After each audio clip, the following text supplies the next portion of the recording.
perderam muitos entes queridos, muitas pessoas passaram muita dificuldade, mas em meio à dificuldade eu quero lembrar você que o nosso socorro vem do alto, vem do céu e vem de Deus.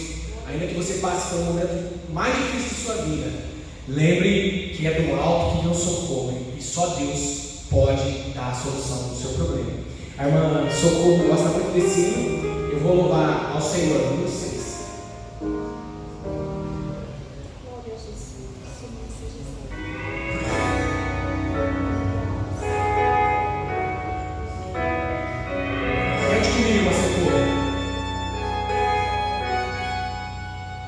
Ainda ontem eu chorei ao ouvir uma canção, retratos velhos que guardei me lembravam meu irmão, momentos de alegria me fizeram refletir o tempo que ele aqui viveu foi tão curto para mim.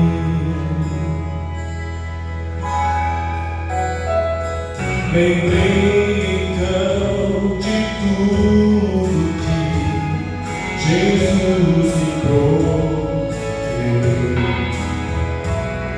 Pensei no lar de glória e paz que Ele fez pros filhos seus.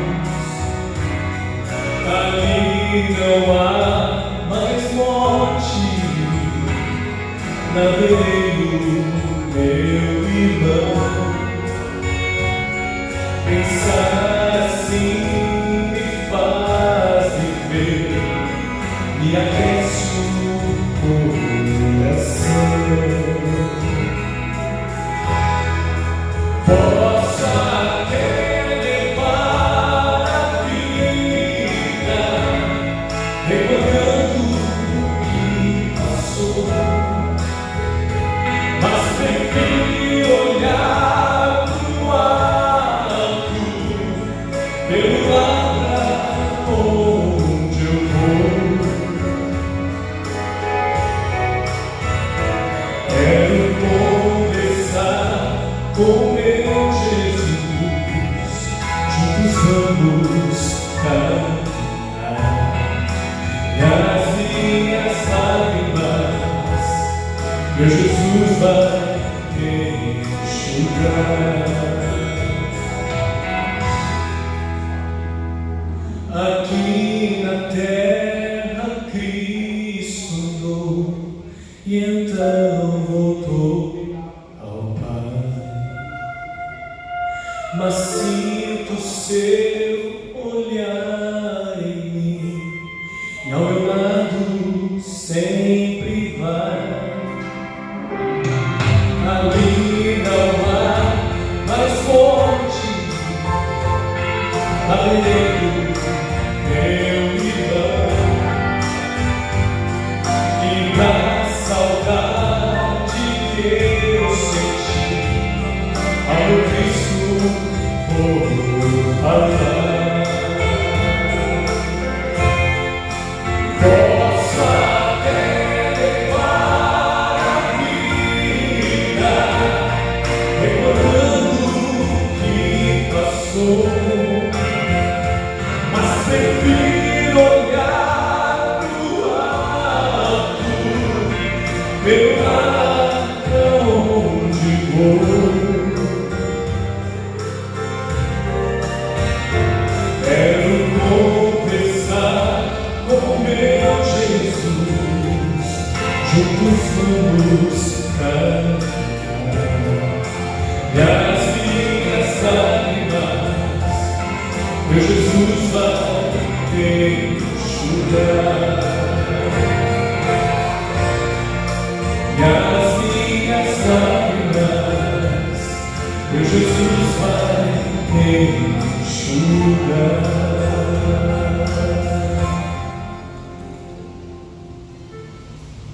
Aleluia. Amém.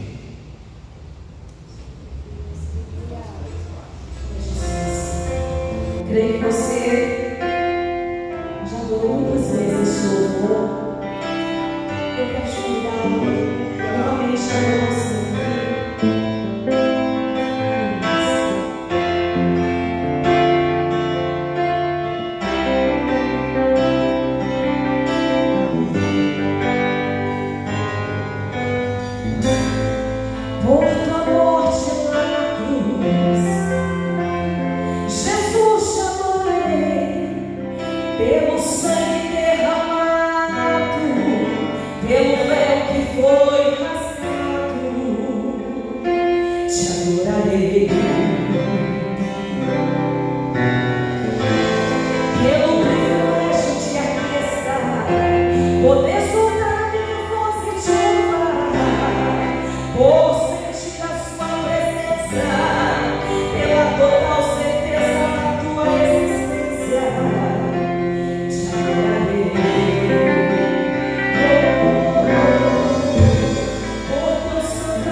abençoe a irmã Zuila, também aqui desta igreja. Regina 1. Deus abençoe a sua vida, querida irmã.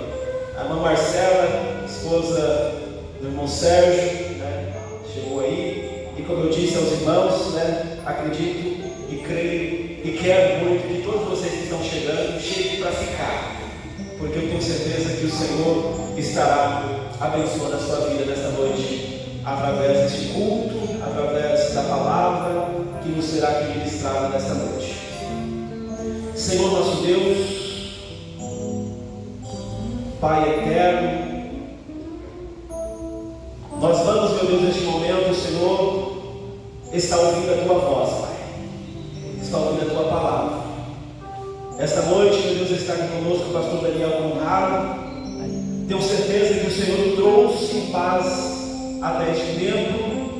Tenho certeza, Espírito Santo, que o Senhor já colocou a Tua palavra no seu coração.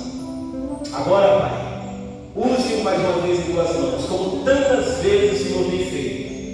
E que esta palavra Tua, ó Deus, que é poderosa, que é eficaz, que ela venha, Senhor, alcançar o coração de todas essas pessoas que estão aí nos ouvindo, todas as pessoas que estão cultuando conosco, Pai.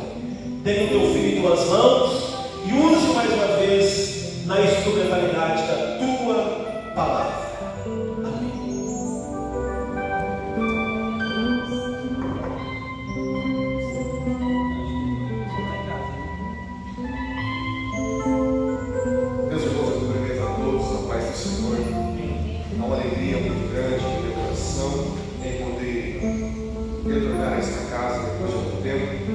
Desta vez, de uma forma diferente do que nós costumamos a cultuar a Deus, embora a forma litúrgica seja diferente, o propósito de adoração continua sendo o mesmo. Eu quero louvar a Deus pela vida do pastor dessa igreja, é nosso amigo.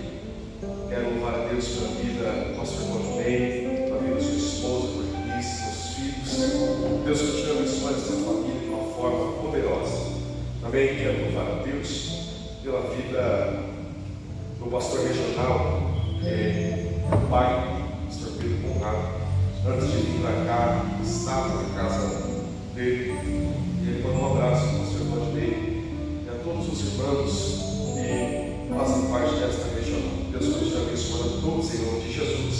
Também quero mandar um abraço para minha esposa, o filho Miguel, que estão aí em casa também assistindo essa transmissão. Que Deus continue abençoando de uma forma poderosa. Todos os irmãos que de forma direta ou indireta contribuíram para que este culto acontecesse, para que essa transmissão chegasse até a sua casa. Que Deus abençoe a todos em nome de Jesus. Queridos, eu convido vocês para a nossa reflexão.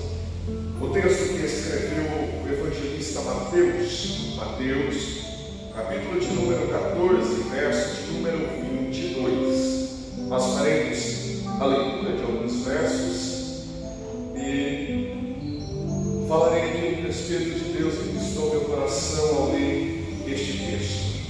Mateus, capítulo de número 14, verso de número 22, diz-nos assim: E logo ordenou Jesus que os seus discípulos entrassem no barco e fossem adiante para o outro lado, enquanto despedia a multidão.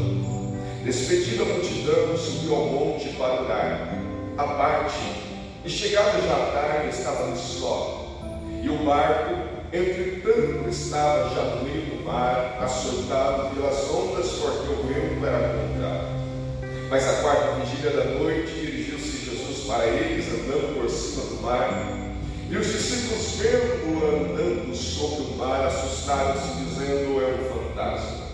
E gritaram com medo. Jesus, porém, lhes falou logo, dizendo: tende bom ânimo, sou eu, não temais. Respondeu-lhe Pedro e disse: Senhor, se és tu, manda-me ter contigo por cima das águas. E ele disse: vem. E Pedro, descendo do barco, andou sobre as águas para ir ter com Jesus. Mas sentindo o vento forte, teve medo e, começando a ir para o fundo, clamou, dizendo: Senhor, salva-me. E logo Jesus, estendendo a mão, segurou e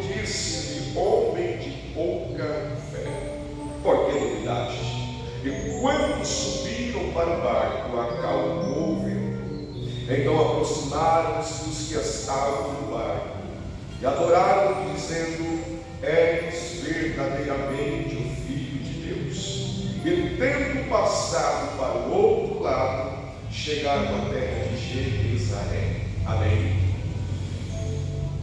A Bíblia, através dos evangelistas, nos menciona duas tempestades. A primeira tempestade, quem narra é o evangelista Lucas, no capítulo de número 8, verso de número 22. Lucas escreve alguns detalhes daquele primeiro episódio onde essa condição adversa de tempo surpreendeu aqueles que estavam em alto mar. Na primeira tempestade, em comparação com esta segunda tempestade, se assim posso comparar, percebemos alguns detalhes. A primeira tempestade, o texto diz em Lucas que Jesus estava no barco. Já esta segunda tempestade, que nós lemos, segundo narra o evangelista Mateus, Jesus não estava dentro do barco. A primeira tempestade, Jesus vai notar que aqueles homens têm uma ausência de fé neles, a ponto de Jesus dizer: por que a incredulidade em vossos corações? Já na segunda tempestade, Jesus percebe que existe uma pequena fé, porém existe alguma fagulha de fé. Na primeira tempestade, há uma pergunta sem resposta no texto. Quando aqueles homens, ao perceberem que de forma milagrosa Jesus dá ordens aos ventos e às ondas, e as mesmas lhe obedecem, eles perguntam dizendo: quem é este? E esta pergunta fica sem resposta dentro do texto. Já na segunda tempestade, há a resposta para a pergunta que foi feita na primeira tempestade. Logo entendo que algumas respostas Deus não nos dará de imediato. É na caminhada com Cristo que nós vamos entender e descobrir e obter as respostas que fazemos. Na primeira tempestade perguntam: quem é este homem? Já na segunda tempestade há uma afirmação dizendo: és verdadeiramente o Filho de Deus. A história começa quando Jesus está despedindo a multidão que já ouvia-o há 3 dias. O texto diz que o ambiente era desértico, mas a multidão estava ávida ouvindo o discurso do Mestre. Jesus termina o seu sermão e percebe que a alma daqueles homens estão fortalecidas pelo poder de sua palavra, porém o físico está esgotado. Afinal de contas, aquela multidão precisa voltar para casa e Jesus temia que eles desfalecessem no caminho de volta aos seus lares. Portanto, há uma preocupação de Cristo em alimentar fisicamente aquela multidão.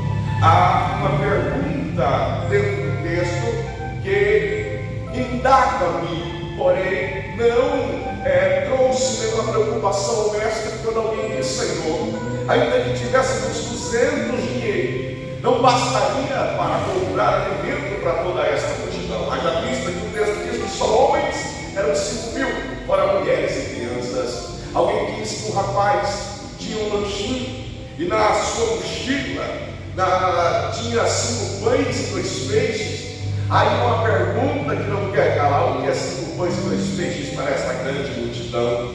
Parece que vejo Jesus perguntando àqueles homens: 5 pães e 2 peixes dá para essa multidão? Alguém responde: obviamente que não. Afinal de contas, 5 pães e 2 peixes na mão do apóstolo Pedro é simplesmente 5 pães e 2 peixes. 5 pães e 2 peixes na mão de André é simplesmente 5 pães e 2 peixes. 5 pães e 2 peixes na mão de Mateus é apenas 5 pães e 2 peixes.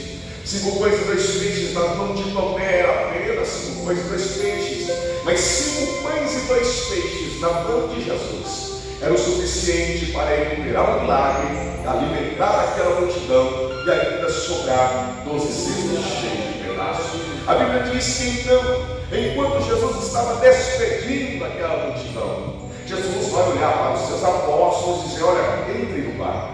Algumas versões diz que Jesus ordena que eles entrem no barco. Outras versões diz que Jesus compele, obriga, que Jesus força-os a entrar no barco. O fato é que aqueles homens, por obediência, entram no barco, por vontade própria. Aqueles homens não queriam entrar no barco. Talvez seja por conta da primeira tempestade, que se Jesus no barco, a tempestade quase matou. Imagine o tremor e temor que aquela tempestade causou naqueles homens.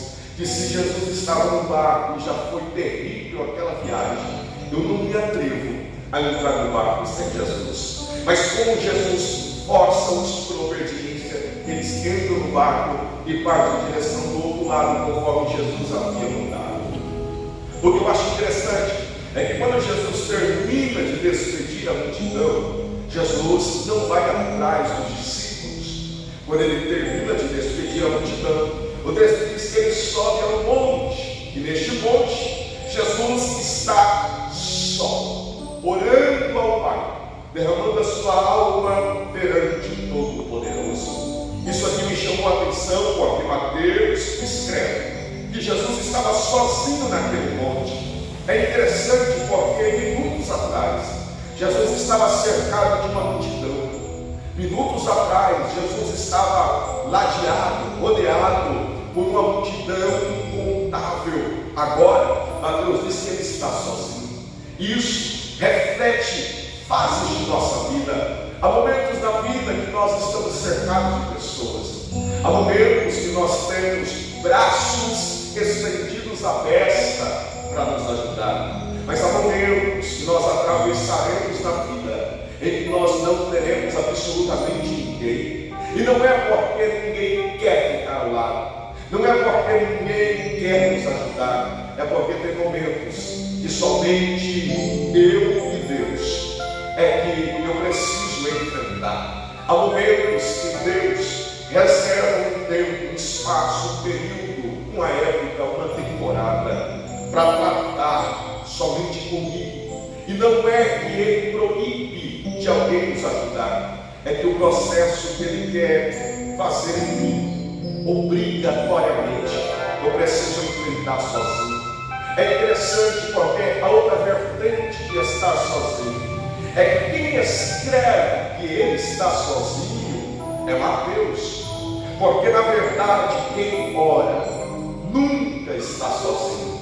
Quem ora sempre tem a companhia de um Deus poderoso, que ouve, que vê, que atende e que entende as nossas necessidades.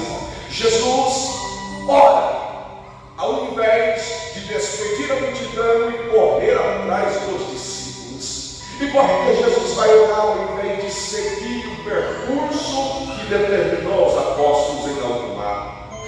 Na onisciência de Cristo, ele sabe que uma tempestade está se levantando. Na onisciência de Jesus, ele sabe que o mar está bravio e revolto. Jesus então vai buscar o Pai condições para vencer os desafios que lhe aguardam mais à frente. É isso que nós precisamos entender, que Jesus, sabendo que teria desafios à frente, ele vai buscar no Pai recursos a fim de vencer os desafios, porque é somente em Deus que eu consigo condições para vencer os obstáculos que me aparecem à frente. Há momentos que a minha inteligência não vai me ajudar. Há momentos que a minha influência não pode me ajudar. Há momentos que os meus contatos não podem me ajudar. Há momentos que o meu dinheiro não pode me ajudar. Há momentos que os meus recursos não podem me ajudar. Mas seja qual for a circunstância, seja qual for o momento,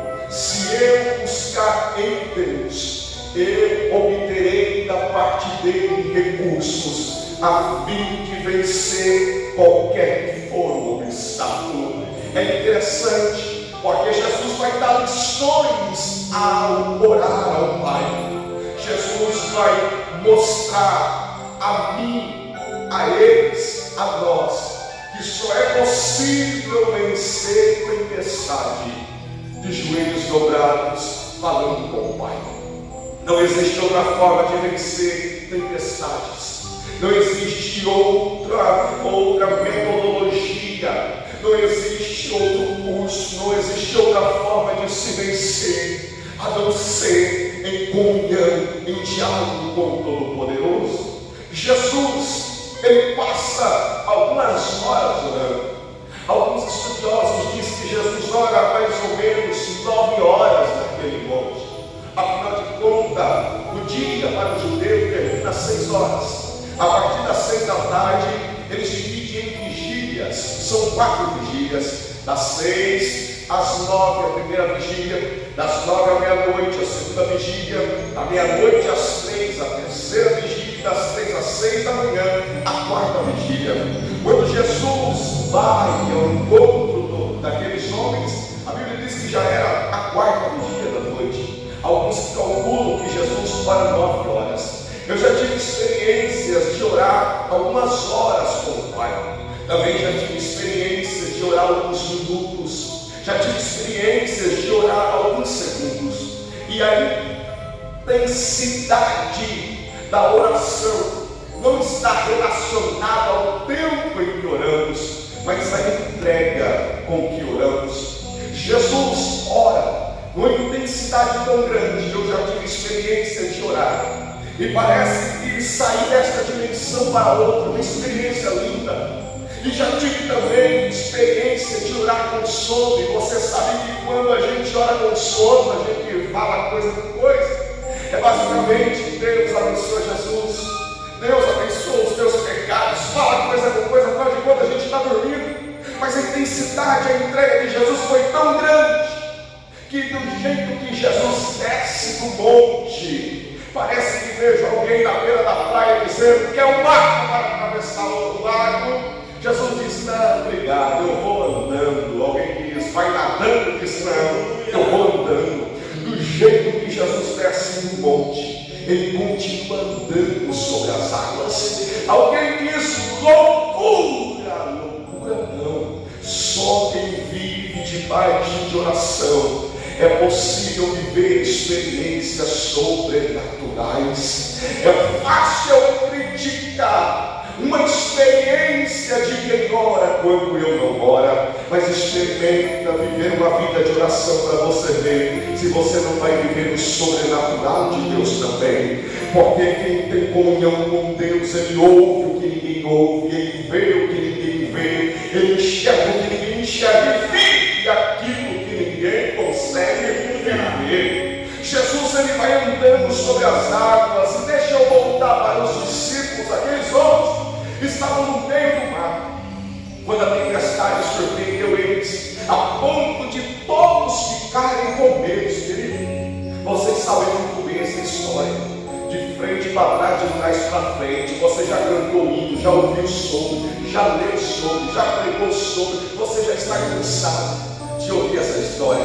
Mas deixa eu lhe dizer, aqueles homens, eles chegam na metade do caminho e são impedidos de chegar do outro lado por causa da tempestade. Isso mostra que sem Jesus eu até consigo andar, eu só não consigo chegar. Sem Jesus eu até consigo sorrir, eu só não consigo ser feliz. Sem Jesus eu até consigo ter momentos de tranquilidade, eu só não consigo ter paz na alma.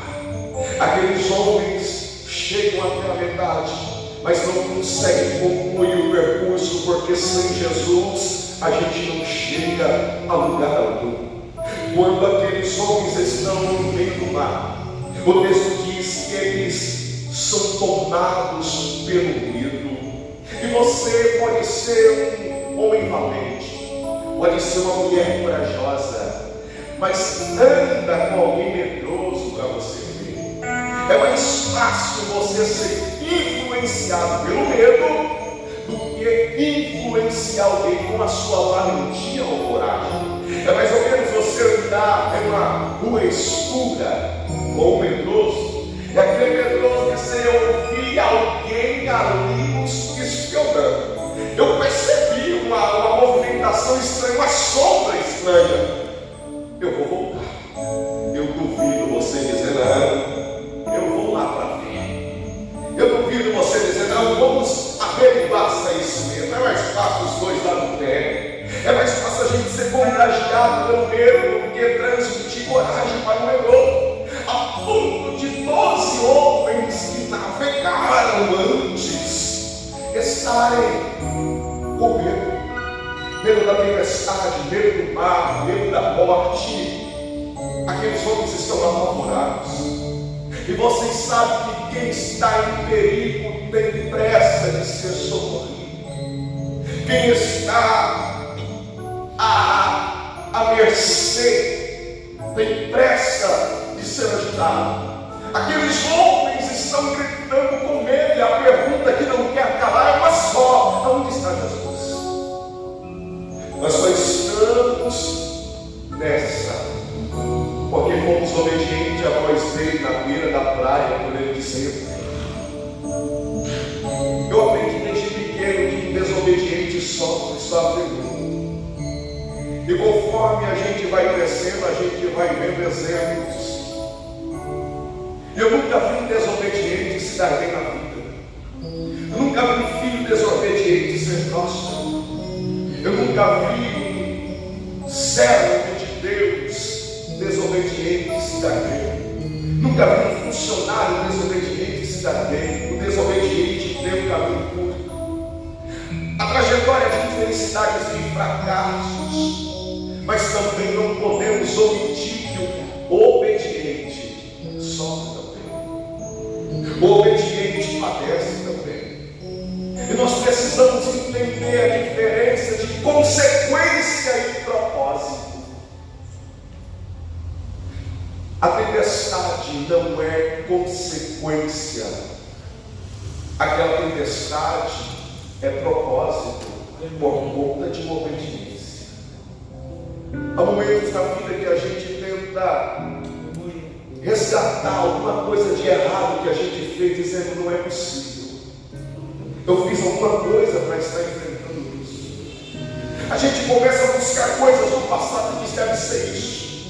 Somente isso justifica o momento que eu estou enfrentando.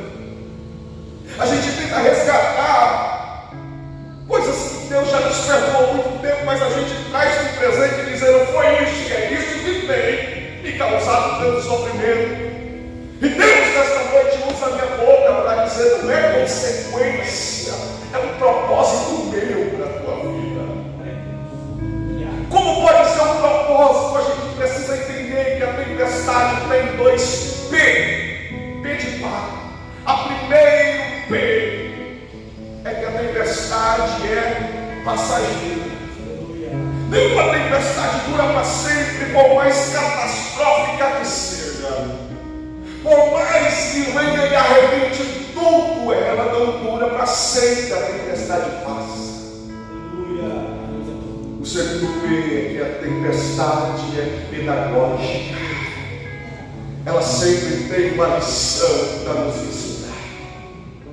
E qual é a lição que Cristo está tentando ensinar aqueles homens quando ele vem andando sobre as águas? Percebe? O primeiro ensinamento é que o que impediu aqueles homens de chegarem do outro lado foi exatamente as águas agitadas. O que impediu aqueles homens de concluírem o percurso foi exatamente o mar revolto, o vento forte. E a Bíblia diz que Jesus vem andando sobre as águas. As mesmas águas que estavam acima do barco, as mesmas águas que causaram medo nos discípulos. O texto diz que Jesus está andando sobre as águas. O que significa que aquilo que rouba a minha paz, e aquilo que tira o meu sono, e aquilo que me deixa deixa com os cabelos arrepiados. Deus está sobre tudo isso. Há uma palavra de Deus no meu coração para dizer que o teu coração descansa, porque Deus está sobre esta tua tempestade. Ele não perdeu o controle de absolutamente nada. As águas podem nos deixar de cabelo em pé, mas Jesus está dizendo: eu estou sobre elas. Elas submetem em mim, porque quem está sobre tem domínio, quem está sobre tem controle, quem está sobre tem poder. A segunda lição é que Jesus vem correndo para encontrar com os discípulos. É isso que o texto diz? Não. O texto diz que Jesus vem de boa, andando sobre as águas. Os discípulos estão correndo perigo, assustados, com medo de Jesus, vem andando. Se eu sei que alguém está em perigo, o que eu faço? Me esforço, me apresso para socorrer. E quem está em perigo tem pressa de ser socorrido. Me lembro um dia que meu irmão se acidentou de carro na estrada de liga Capivari a Montemor. Era mais ou menos umas 9h30, e ele estava lá, ele estava saindo de Limeira, quando ele me ligou dizendo: Daniel, eu preciso de você. O caminho que era para fazer mais ou menos 1 hora, eu fiz em 40 minutos, porque eu tinha pressa de socorrer. Aí o texto diz que Jesus vem andando sem pressa nenhuma. A segunda lição que Jesus quer ensinar é que o meu desespero não desespera Ele. O meu desespero não desespera Ele. Ele vem andando, Ele não vem correndo. É Ele dizendo: eu não vou chegar quando você quer, eu vou chegar quando você precisar. Eu não vou chegar quando você quer, eu vou chegar quando você precisar. Deus está dizendo: é no meu tempo em que eu vou chegar. O fato dele estar andando não significa que ele não se importa. O fato dele estar caminhando nos garante que nós não vamos perecer. O fato dele estar andando significa que eu posso acalmar o meu coração, porque ele está vindo ao meu encontro. Há uma pesquisa de estudiosos dizendo que para andar sobre as águas é necessário atingir uma velocidade média de 120 km. Isso quer dizer que a pessoa precisa dar 128 passos por segundo para andar sobre as águas. Jesus não vai correndo, porque ele nunca se atrasa. Só corre quem está atrasado. Jesus vai andando sobre as águas para chegar no tempo dele e revelar que ele nunca se atrasa. Ele nunca se adianta. Ele vai chegar no tempo dele, na hora dele, no minuto dele, no segundo dele, no mês dele, no ano dele, na semana dele.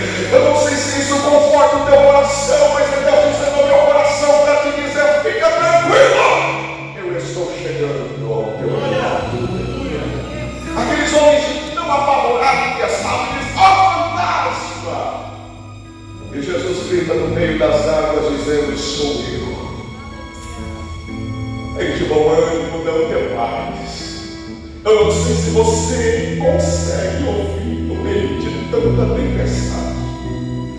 Eu não sei se você consegue ouvir tanta poluição sonora. A voz de Deus dizendo ao teu coração: sou eu. Tenha de bom ânimo. Em meio a tantas notícias, em meio a tanta tragédia, em meio a tanta morte, eu não sei se você consegue ainda discernir a voz do Espírito de Deus dizendo: ei, tem de bom ânimo. Oh, eu sinto Deus para dizer ao meu coração: ouça a voz do Espírito de Deus esta noite. Talvez você pensou que seria mais uma live, mais um culto, mas Deus marcou para falar ao teu coração, dizendo: em tantas vozes que você tem ouvido, ouça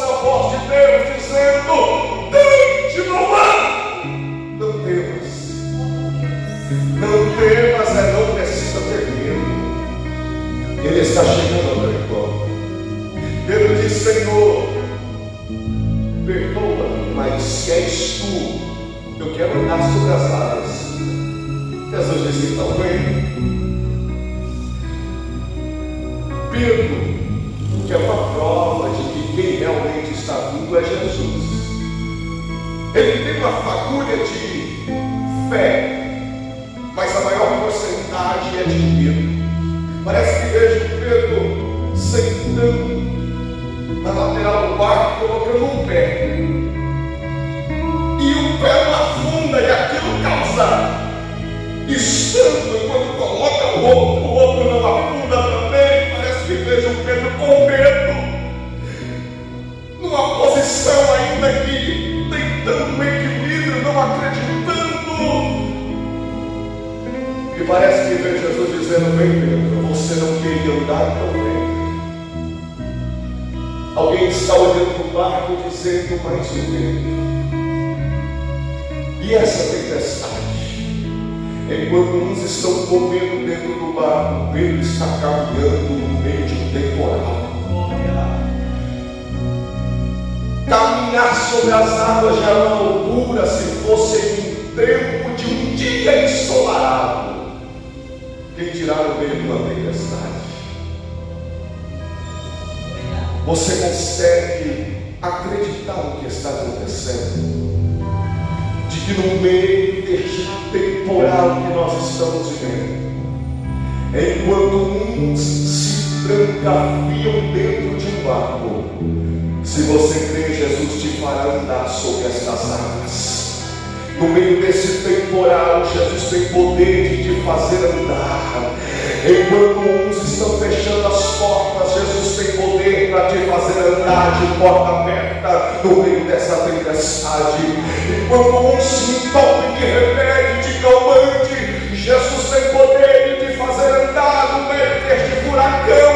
Você só precisa crer na voz daquele que está dizendo, então venha! Ai, por andar a vassoura. Enquanto vinha no caminho dentro do carro, o Espírito de Deus gritava no meu coração, dizendo, diga esta noite que há uma palavra liberada do céu, dizendo, Pedro, pode descer no barco, pode descer no barco, pode botar o pé na água, porque você vai andar no meio desse temporal. Enquanto uns se fecham, enquanto uns estão morrendo de medo, Deus está dizendo, te farei andar sobre essa água, te farei sorrir no meio da dificuldade, te farei cantar no meio deste furacão. Enquanto uns já não tem mais motivo para sorrir, Deus está dizendo, te farei andar, Pedro, vem. A tempestade não fez com que Pedro afundasse. O que fez com que Pedro afundasse foi a autoconfiança. Parece que cada passo que Pedro dá, mais experiente ele fica em caminhar sobre as águas. Sabe a sensação de que eu já sei fazer isso? Sabe aquela sensação de que eu já sei dominar o que eu estou fazendo? Hoje é indiscutível. Eu tenho maior facilidade de falar do que quando eu comecei a pregar. Hoje, o músico que toca aqui, ele tem maior habilidade hoje do que quando começou. E é um perigo quando nós ficamos confiantes demais, porque esquecemos da dependência. Enquanto Pedro olhava para Jesus com medo de afundar, parece que ele dando a mão, olhando para Jesus, Pedro consegue andar. Mas quando Pedro firma o pé, ele já sei, vamos seguir. A Bíblia diz que o vento vai fazer com que ele afunda. Porque para todo autoconfiante tem uma tempestade para fazer afundar.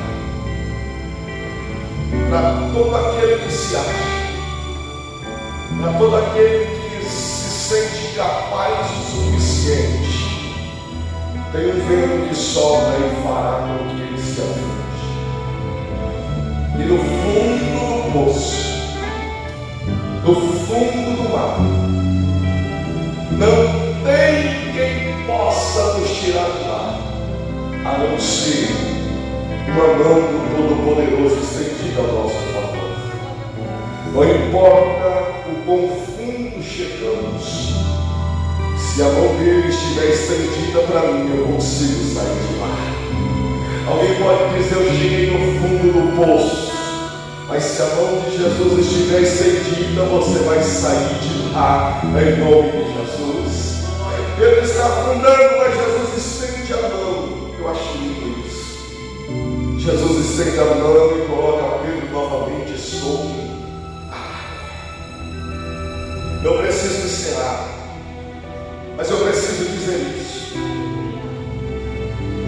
Tudo isso acontece e a tempestade ainda é uma realidade. Jesus não acalma a tempestade. Jesus não manda a tempestade embora. Sabe quando a tempestade acalma? É quando Jesus entra no barco dos discípulos. Aí o texto diz que quando Jesus entra no barco dos discípulos, ele manda a tempestade embora. Jesus expulsa a tempestade, não, repete, não. O que Jesus faz? Acalma. Ele não manda a tempestade embora, ele acalma a tempestade. O que é isso? Ele ameniza a tempestade. Ele faz com que a tempestade se torne suportável.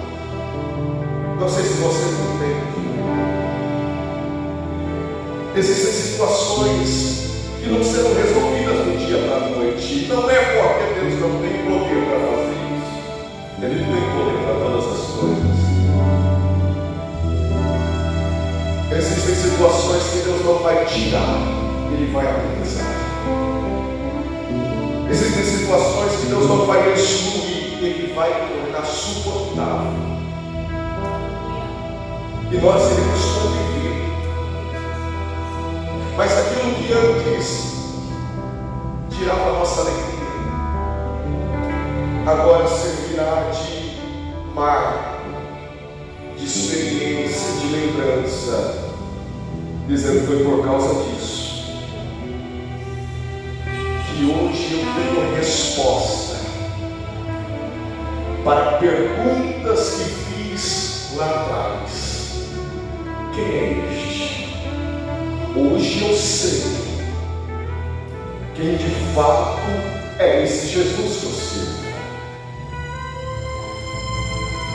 Daniel conhecia Deus de forma poderosa, mas ele só conheceu que Deus acalmava leão dentro de uma cova.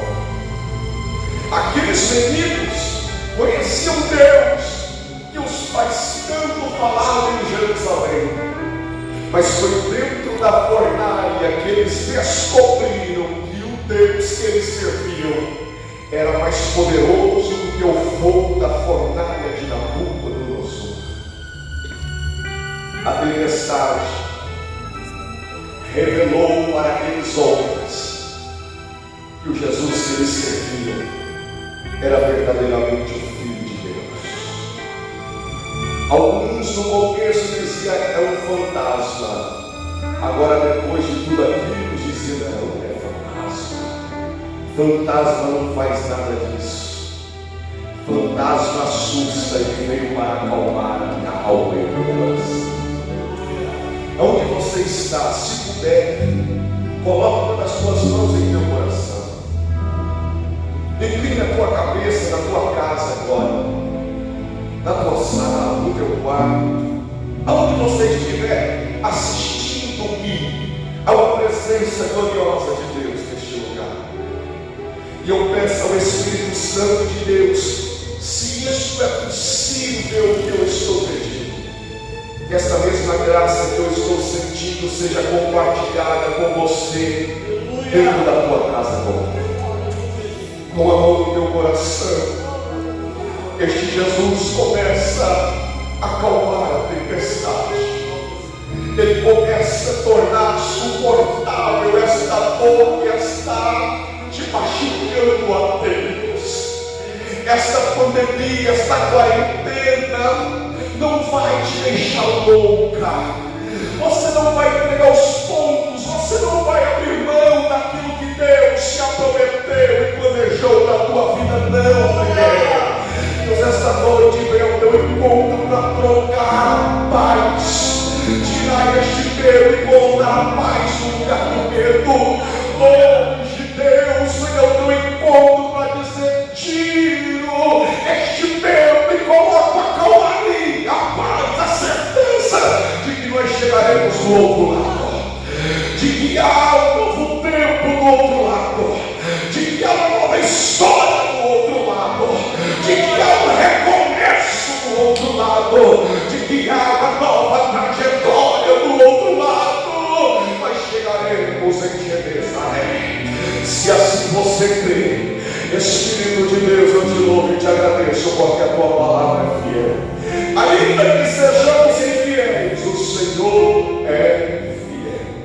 Acalma o coração deste meu irmão, acalma o coração desta minha irmã.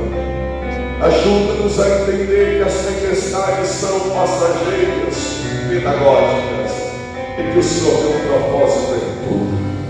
Ajuda-nos, ó Pai, a descobrir quem de fato Tu és. Tu és bem mais do que um fantasma. Tu és verdadeiramente o Filho de Deus. Eu te agradeço